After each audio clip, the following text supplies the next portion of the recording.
Olá, gente, boa noite. Obrigada a todos por estarem nos assistindo. O nosso painel, que começa nesse momento, que é o último painel do dia, é conteúdo em negação. Como creators têm equilibrado a programação de conteúdo para também refletir o momento atual da sociedade. Eu aproveito esse tempo, né, que a gente tem para já abrir falando que esse evento Marketing de Influência e o prêmio dos microinfluenciadores digitais está apoiando a Casa Hope. E a gente gostaria de pedir ajuda a quem puder, com qualquer quantia.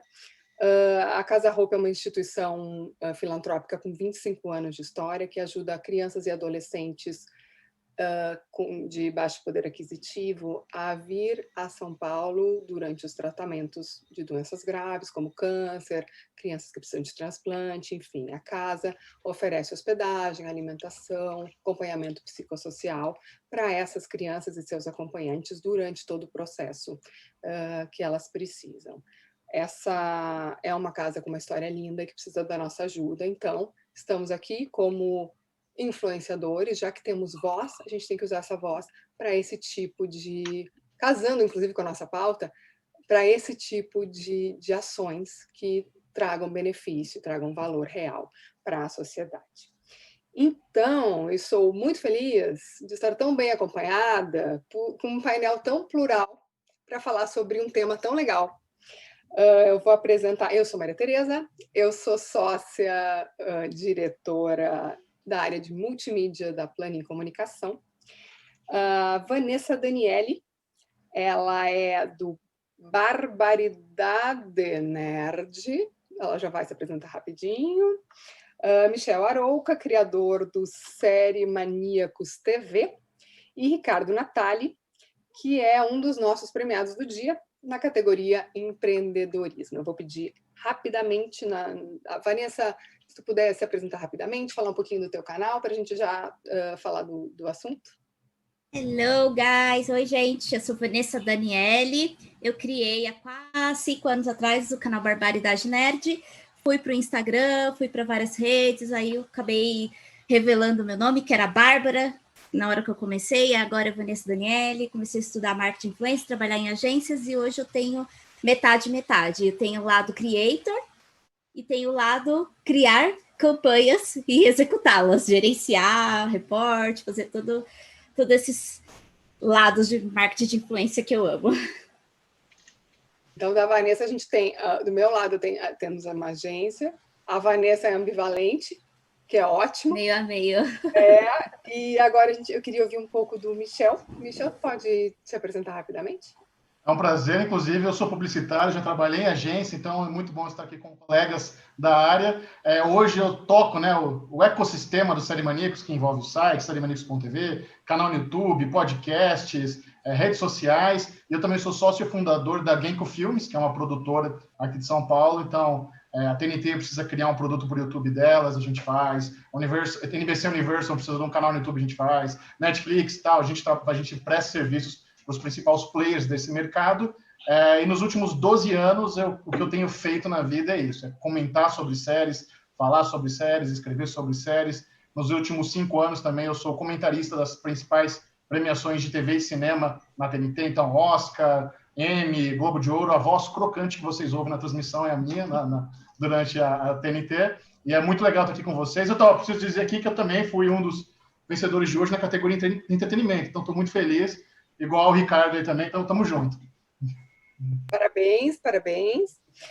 Adorei a voz crocante. Voz crocante. Que depois, se tivermos mais tempo, eu gostaria de entender um pouco melhor sobre esse conceito. Não é muito fácil de definir.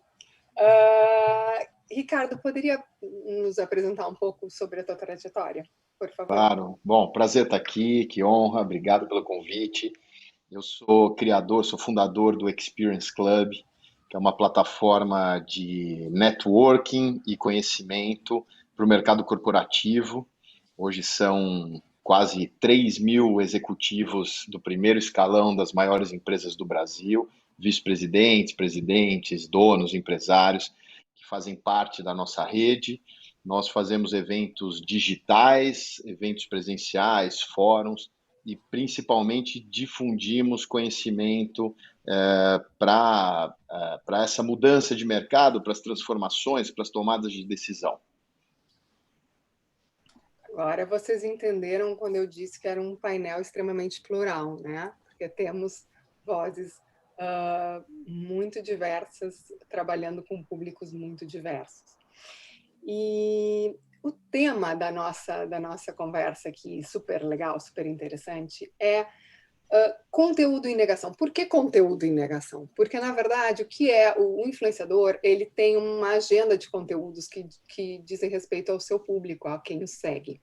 Então, o que seria a negação desse conteúdo? Seria abrir um espaço que normalmente seria usado para conteúdo, para formar a sua própria rede e para formar a sua própria personalidade e o seu próprio canal, né? Para contar a sua história.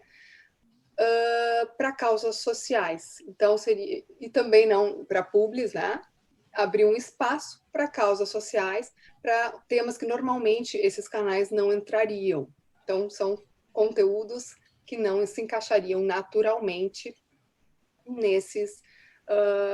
para esses influenciadores. E a gente quer, além de saber qual é a importância disso, tem um tema muito delicado aqui, que é como que a gente lida. Eu vou fazer as perguntas, já conversamos aqui antes, batemos um papo bacana, mas tem uma coisa muito interessante que é a fronteira. Como que a gente lida com essa fronteira tão tênue entre o entregar valor para o público que segue vocês como influenciadores, para quem se identifica com vocês, e como não ser oportunista, né? Como não atrás de uma moda, ou tá todo mundo falando do Black Lives Matter, do não é não, enfim, vários movimentos, eu preciso falar também, mas essa não é minha verdade. Sabe? Tipo, como que a gente lida com essa fronteira? Então, eu vou começar aqui, a minha primeira pergunta, eu quero ouvir de cada um. Até que ponto vale a pena abrir mão dessa programação, né, que vocês constroem com tanto carinho, pensando na audiência de vocês, em entregar valor para o que a audiência de vocês procura, para, de repente, encaixar pautas sociais que não é o que eles estão procurando, mas que vocês, com isso, vocês entregam um valor social que vocês, como a gente fez aqui no início, todos nós apoiando a Casa Hope, né? Como é que a gente, essa quebra de discurso, né? Como é que é? Até que ponto vale a pena para vocês? Eu queria ouvir, já que vamos começar então pelo, vamos sortear, Michel. Pode falar, Michel, para a gente sobre isso. Eu acho que tem algumas formas, né? Talvez a mais importante é não tratar de forma leviana a responsabilidade de ser um comunicador com milhares de pessoas te seguindo. Então, isso é uma coisa que eu sempre levo em consideração em toda dica de série que eu vou dar. Então, se eu posso enaltecer produções que realmente são importantes, que trazem histórias importantes, por que não, né? E tem um lado também da paixão. Nos últimos 8 anos, eu sou voluntário na Fábrica de Criatividade, que é um projeto absurdo no coração do Capão Redondo, onde eles fazem aulas de robótica, dança, inglês, tecnologia, redes sociais, ali para quem não tem dinheiro para pagar nenhuma dessas coisas. Então, eu já fiz algumas palestras, já fiz algumas consultorias, alguns workshops ali, porque eu amo esse projeto, porque o fundador do projeto é um amigo meu, que ele perdeu o pai assassinado no Capão Redondo quando ele era jovem, enquanto a família inteira dele debandou para o Canadá, ele ficou e fundou a Fábrica de Criatividade. É um negócio que você não acredita que existe no Brasil. É um prédio de 4 andares com a parede toda de vidro, tem passagem secreta, as paredes do banheiro são feitas de lousa, né, que é o momento onde você é mais criativo. Então, se quiser fazer alguma anotação, tá ali. Tem um anfiteatro com passagem secreta, é a coisa mais maravilhosa do mundo. Então, se eu tenho a oportunidade de falar com a molecada que mora ali no Capão Redondo sobre redes sociais, sobre como trabalhar com internet, como lidar com o meio publicitário, tem muita gente que tem esse sonho mesmo, que é muito sedutor, né? Existe o lado glamouroso e sedutor de você trabalhar com influência, que a maioria nem imagina que você abre mão de trabalhar 8 horas por dia no escritório para trabalhar 15, 20 horas por dia por conta própria, que é muito satisfatório. Eu realmente não me vejo fazendo nada disso. Eu comecei minha carreira como publicitário, fazendo as 8 horas em agência, e hoje eu trabalho 20 falando de séries, eu sou muito feliz, eu amo isso, eu faço porque realmente não me causa burnout, não me causa estresse.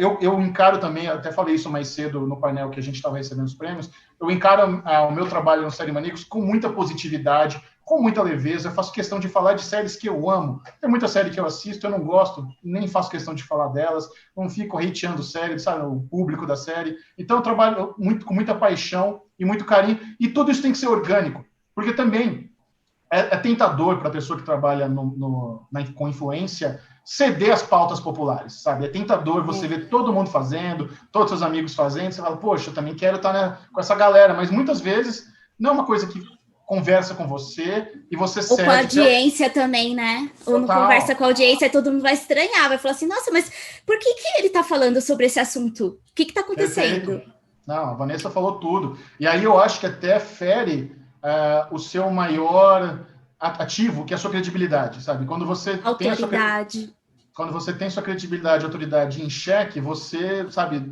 quem que vai te ouvir? Quem vai querer trabalhar com você? Então, mesmo se você, sabe, for pensar de forma estratégica, não é legal fazer isso. Então, se você não tem o lado altruísta, então use o lado estratégico, sei lá. Então, isso são coisas que eu levo em consideração sempre que eu penso nessas pautas mais relevantes. Eu achei muito bacana 2 pontos aqui da tua fala. Um que casam, que é que isso é natural para ti, ou seja, ele acontece de forma orgânica, porque ele faz parte da tua personalidade e das tuas paixões, né? Sim. E isso, assim, desde que eu recebi a honra de participar e agora mediar esse debate, é uma palavra que não sai da minha cabeça, que é verdade, né? A nossa verdade. Não pode ferir a nossa verdade. Então, e ainda mais nesse momento, eu acho que o Ricardo vai poder falar sobre isso bastante. A gente está num momento em que o consumidor, em que o empresário, a gente está muito preocupado com o olhar sobre propósito, o olhar sobre valores. O mercado agora tem que ter essa preocupação porque ele faz parte agora dos valores, né? O capital da companhia, o propósito e os valores e a verdade fazem parte do capital da companhia hoje, né? E os consumidores, eles se engajam ou desengajam de acordo com os consumidores e os influenciados, as pessoas que assistem, que são apaixonadas por vocês, os seguidores de vocês, eles se engajam ou desengajam de acordo com esses propósitos, essa verdade. Como acontece com produtos veganos, a galera que é vegana, quando ela vê lá que a marca não está conversando com aquele ideal, aí já deixa para ti agora a pergunta, Vanessa, já que estás aqui falando. Vale a pena abrir mão? Como é que é para ti essa medida? Para mim é complicado, porque eu sou ao contrário. Eu comecei na internet com o propósito de virar uma influenciadora e acabei me tornando analista de marketing influência. Hoje eu trabalho às 8 horas na agência e é o que eu gosto de fazer. Então, a área de creator, ela fica em segundo plano para mim. Eu não dou a devida atenção, mas é porque eu posso fazer isso, porque eu estou me dedicando a uma outra coisa que eu realmente quero, desde que eu me formei e tudo mais, na faculdade, que era um sonho meu. Infelizmente, eu vim da área, assim, bem ruim da vida. O pessoal que me conhece, que já ouviu falar, eu fui atriz pornô, infelizmente, e isso acabou com a minha vida, aí eu tive problemas de depressão, suicídio, um monte de coisa. E foi bem na época que eu iniciei meu canal com Cultura Geek. E eu sofri bastante com isso, porque eu achava que quando eu me tornasse youtuber, abandonasse o pornô e virasse youtuber, as pessoas iam me ver com bons olhos, assim, falando assim, nossa, agora ela é uma pessoa decente, né? Só que foi ao contrário, acabaram com a minha vida. Eu já fui hateada muito, muito, muito mesmo. 1.200 palavrões no meu negócio lá que vai para tudo para análise. E foi então que eu comecei a ir para a parte de movimentos sociais. Eu comecei a ir mais para a parte do feminismo. Eu não conhecia o feminismo, e quando eu comecei a conhecer, comecei a ler sobre o feminismo e conhecer meninas de movimentos, tanto LibFem, RadFem, feminismo liberal, radical, outras vertentes, eu fui me entendendo ali, e aí eu comecei a usar as minhas redes, que antes eu usava para falar sobre coisas de conteúdo adulto, aí eu fui para o conteúdo nerd, aí do conteúdo nerd geek eu fui para o conteúdo militante, que é para militar contra a parte de pornografia. Eu sou agora a pessoa contrária, então ainda continuo tendo muito hate das pessoas que vão lá para falar, você cuspiu no prato que você comeu, e lá, aquelas coisas, mas eu continuo fazendo o que eu estou fazendo agora. Sempre estou postando coisas relacionadas a esse meio aí de exploração sexual e as coisas ruins que eu já vi, falando da minha experiência, parte de saúde mental, como que a mulher fica com relacionamentos abusivos. Esse é a minha área agora, é o que eu faço fora do marketing de influência, é como eu me identifico nas redes sociais. Então, tem muita gente que deixou de me seguir, eu perdi muito seguidor, muito, mas eu também ganhei uma comunidade, uma galera que me segue justamente por causa desse conteúdo, porque eles querem escutar, saber mais a minha história e querem acompanhar essa evolução, tudo que eu estou passando, informação sobre todas essas coisas. E eu, ano passado, acho que foram umas quase 50 lives relacionadas a esse assunto. Um monte de canal, um monte de pessoa do Instagram, foi muito produtivo para mim, para as pessoas também.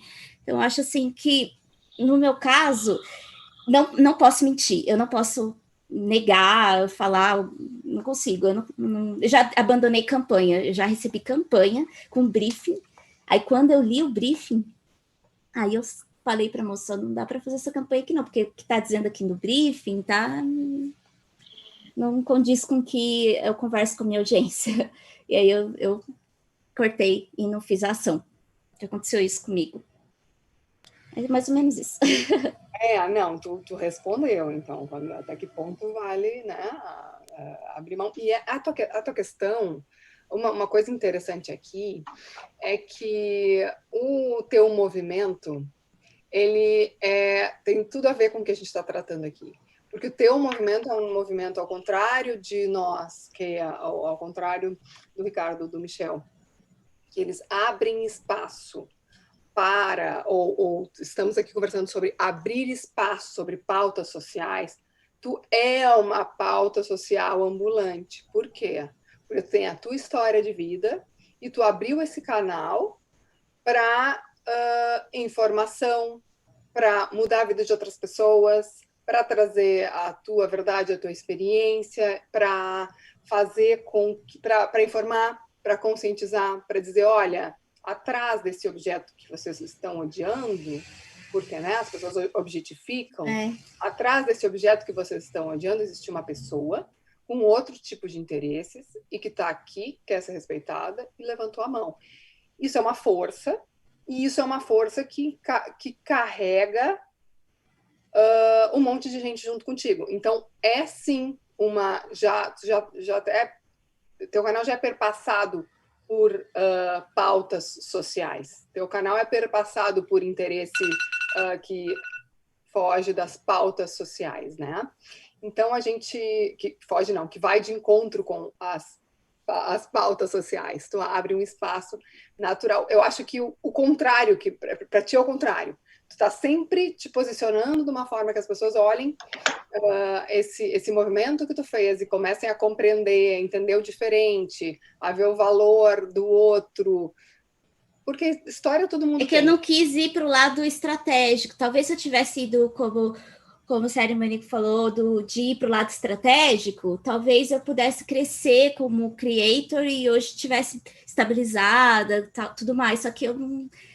tinha tanta coisa, eu queria muito me formar na faculdade, eu queria muito trabalhar numa agência, ter uma carreira, crescer nesse meio, ou de marketing digital, ou de marketing de influência, e aí eu tive que tomar uma decisão muito rápida, porque eu já tenho 33 anos, aí eu tive que ser rápida. Aí eu fui para o lado da carreira, Mas eu ainda não deleto minhas redes sociais, porque eu acho importante ter e divulgar a minha história. Já escrevi um livro que vai ser lançado ano que vem, então é mais ou menos isso.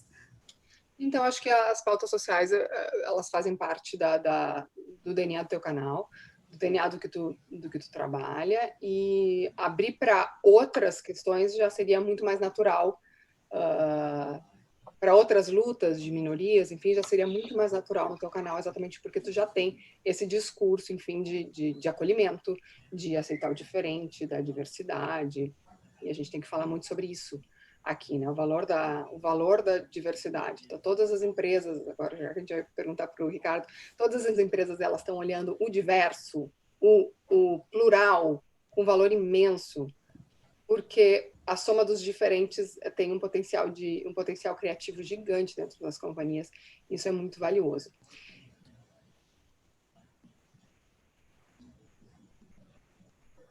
Você está muda. Voltou. Ricardo, gostaríamos de te ouvir, então, agora. Voltando no tema social, eu lido com um público...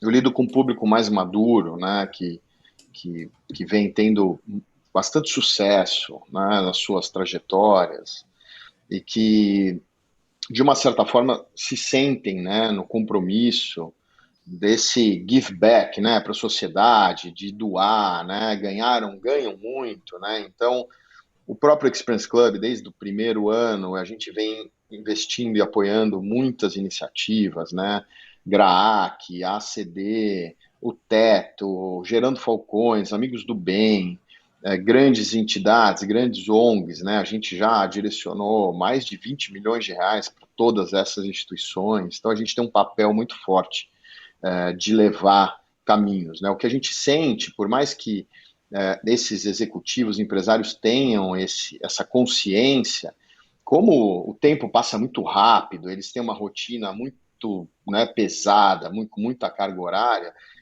eu confesso que muitos deles acabam até deixando passar, esquecendo, chega no final do ano, pô, ganhei muito dinheiro, o que eu vou fazer, né? Então a gente também tem um papel social de indicar, de apoiar nessas decisões. Então, a gente está sempre abrindo espaço nos nossos eventos para essas iniciativas e mostrando que realmente isso faz o diferencial. Mas também tem que ter um planejamento, né, social. Não é só pegar parte de um dinheiro, ou de um bônus, ou de uma venda de uma empresa e falar, legal, eu vou doar para lá. Tem que estar muito dentro, a pessoa tem que estar em sintonia, aquilo tem que realmente fazer algum sentido para ela, né? Ou para eles, para a família. Então, a gente acaba abrindo um leque de várias frentes para que as pessoas possam escolher. E eu acho que as marcas também, né? Elas entendem muito o papel que elas têm na sociedade, que elas precisam investir, né? No meu caso, eu falo bastante de ações sociais, e aí eu fico muito na linha tênue, né, entre transformar esse conteúdo numa autopromoção. Olha como eu sou bonzinho, estou aqui apoiando a ONG, e olha, realmente eu apoio isso porque faz parte, é obrigatório para a gente conseguir, ou ter tempo para fazer isso, né? Então eu fico, na hora de publicar, na hora de olhar, eu fico sempre com o pé atrás, né? Será que vai valer? Será que não vai? Retrocedo várias vezes.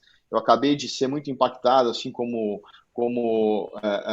foi falado aqui, né? Eu fui muito impactado por um jovem empreendedor social da comunidade, numa favela, que criou um app chamado New School, o JP Malara, que assim, no meio da quebrada, no meio da favela, ele criou um app com desenvolvedores ali locais, né, deles, de outras comunidades vizinhas, e criaram um hub de inovação e fizeram um app com um projeto de aulas diferentes, de uma outra proposta de educação. Então, vamos ajudar ensinar os jovens das comunidades, das favelas, para tentar tirar eles do crime, do caminho errado, porque a escola pública, o sistema, o MEC, muito antiquado, muito arcaico, ele, na minha opinião, ele não atrai, é o contrário, ele expulsa, ele repele.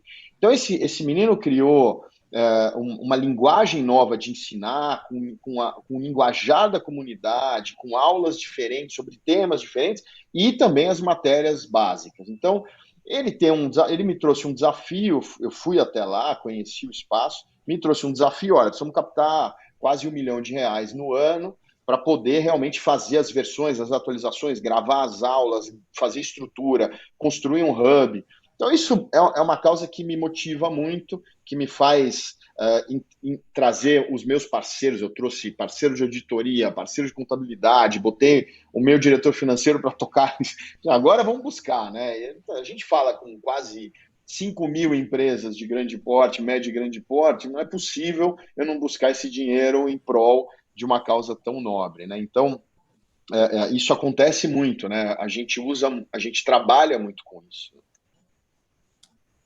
E como tu falou, né, existe essa, que era a próxima pergunta, mas todo mundo já respondeu junto no seu discurso, que é esse, de repente, mal-estar de estar parecendo oportunista, já que tu trata de um outro assunto.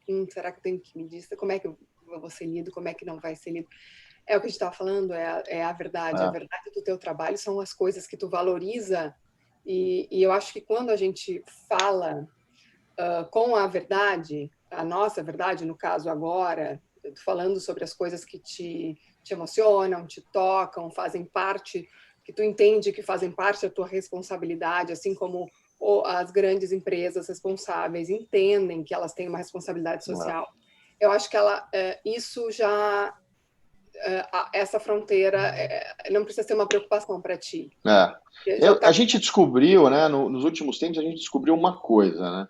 Não é o mais sofisticado, não é o produto mais caro, não é a experiência mais incrível que emociona, né? O que emociona são as pessoas, são as histórias, né? Isso inspira, isso emociona, isso move. Então, assim, posso montar um evento onde nós vamos servir champanhe de R$2.000, mas não é isso que vai motivar, não é isso que vai tocar.